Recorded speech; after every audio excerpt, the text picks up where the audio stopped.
Olá, você está em Órbita dos Sonhos, eu sou Clarissa De Franco e nós estamos trabalhando a análise de um sonho com o título Injustiça, tá?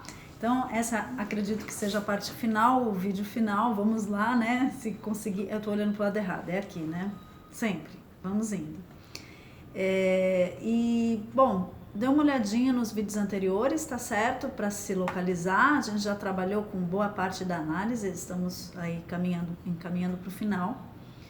E depois de trabalhar um pouquinho a relação pai e filho, que é muito forte para esse sonhador, né? Porque ele tem toda uma história, ele trabalha com empresários homens, ele está fazendo um doutorado com uma tese sobre representação de pai em empresários, em conflito com a gestão dos seus funcionários. Então ele tem toda uma perspectiva desse patriarcado, assim, né? Por isso que eu também trouxe o universo judaico-cristão, que traz um pouco, tem relação com essa perspectiva de patriarcado, essa linhagem toda, né? O que se espera, o legado, toda essa perspectiva de exigência que o patriarcado coloca, tanto em cima dos homens quanto das mulheres. É claro que aqui a gente não está tratando diretamente de uma perspectiva de machismo e tal, que a gente poderia também falar, mas o que serve mais diretamente ao sonho dele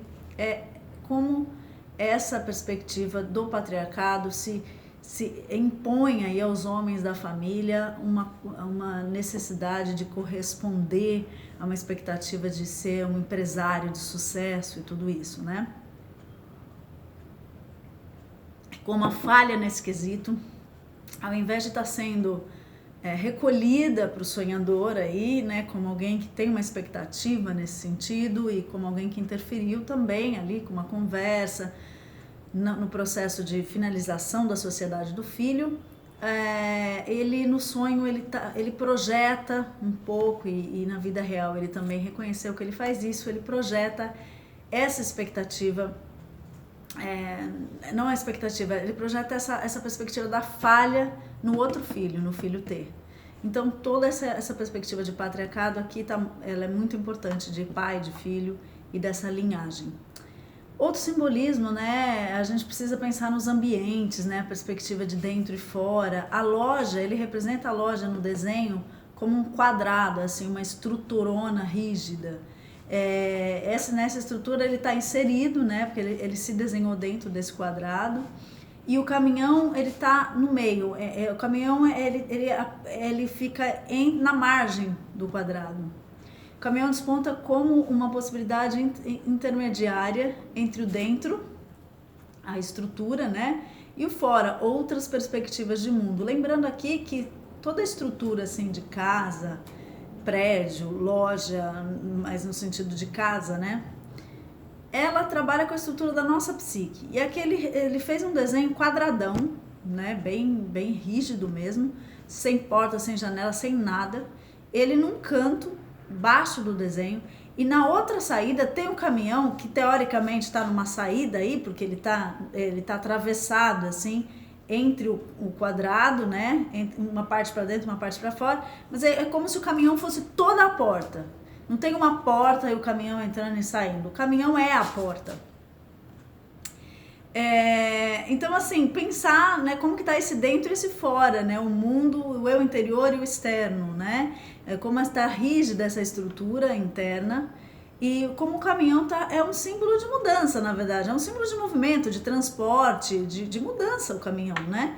Ele realiza transporte, tem essa tarefa de integrar, né, objetos, coisas, pessoas, mundo.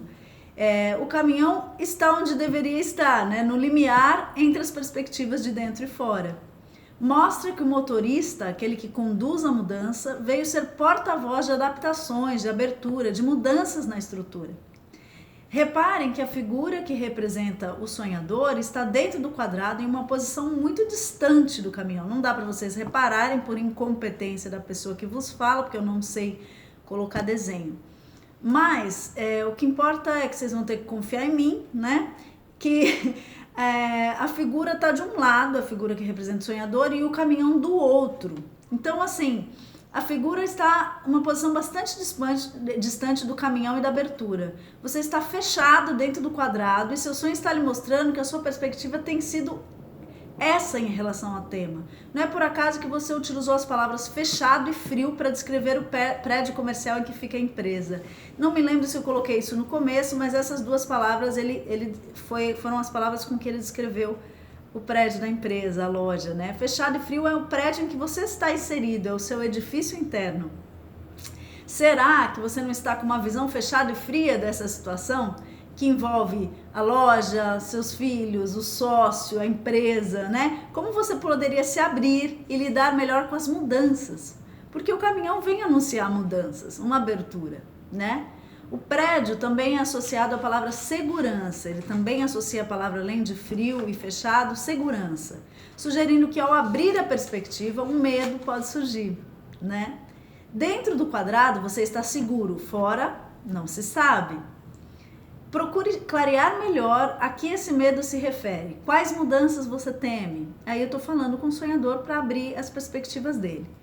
Que você deixe de ser um mentor ou uma referência do mundo empresarial para seu filho, caso ele vá para outro ramo. Isso é muito importante. Eu levantei aqui a hipótese, sempre em tom de pergunta, para o sonhador refletir mesmo, porque a vida é dele, o sonho é dele, e tem que fazer sentido para ele, não para mim. Não para mim que estou interpretando, é para ele que tem que fazer sentido. Né? Então, por isso eu estou perguntando para ele refletir. Ou seja, dentro do quadrado ele está seguro, né? Representa a estrutura. O caminhão está representando mudança, essa perspectiva de se abrir, de se adaptar a outras coisas. Ele está de um lado oposto, rígido, não querendo as mudanças. E aí ele fala que o prédio é um ambiente seguro. Quer dizer, parece que ele está com medo dessas mudanças. E que mudanças são essas? O que gera medo nele? E aí eu levanto essa hipótese dele ter a possibilidade de ter medo. Eu levanto a hipótese dele ter medo de estar, na verdade, o filho seguir outro ramo e ele perder essa influência direta sobre o legado, né? Sobre o que o filho vai estar fazendo, porque hoje o filho, até então o filho era um empresário, assim como ele, que estava seguindo o legado da família, o legado do patriarcado, né? Então eu levanto a hipótese de, olha, isso aqui, essa estrutura está sendo reconfigurada e me parece que o medo vai além de uma perda material. Vai para uma perda simbólica, perdão, meu cachorro aqui ficou, acho que alguém chegou.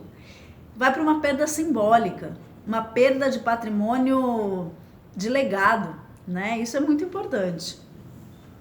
Ele tem, não sei, eu pergunto, né? Você tem medo do quê? Né? Você tem medo dessa perda de ser um mentor, uma referência? Você tem medo que seu filho sofra, que ele perca a admiração por você? Que ele vá para um rumo profissional que você não domina e, portanto, você perca ali sua influência, a possibilidade de manejar esses dois papéis, que é o de pai e de empresário, né? O que você mais teme, em que grau? Quer dizer, eu começo a fazer perguntas aqui para ele. Aí falo que a figura do sócio representa o outro, né? Aquele no qual projetamos nossos desejos, ambições, medos, sombra, é o parceiro, né? O outro. Na astrologia, o sócio está na casa 7. É o eu na casa 1, o eu, minha imagem, aquilo que eu projeto para mim, e o outro, o parceiro, a parceira, enfim, as parcerias na casa 7. É muito importante, eu acho legal essa projeção da astrologia, né? De setores complementares, justamente porque o outro, o sócio é um espelho de mim, das minhas expectativas, daquilo que eu busco, né? E que às vezes eu não consigo ter e também vou buscar no outro.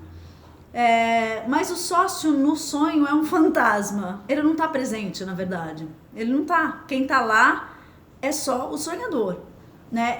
O sócio assombra pelas ações do motorista, que representa abertura e mudança, conforme a gente já observou. O sócio seria aí, nessa perspectiva de opostos complementares, né? Se a gente pensar na linha junguiana, persona, sombra, ego, self, ânimos, ânima, se a gente pensar num paradigma mais holístico, yin, yang, ou seja, essas energias complementares, né?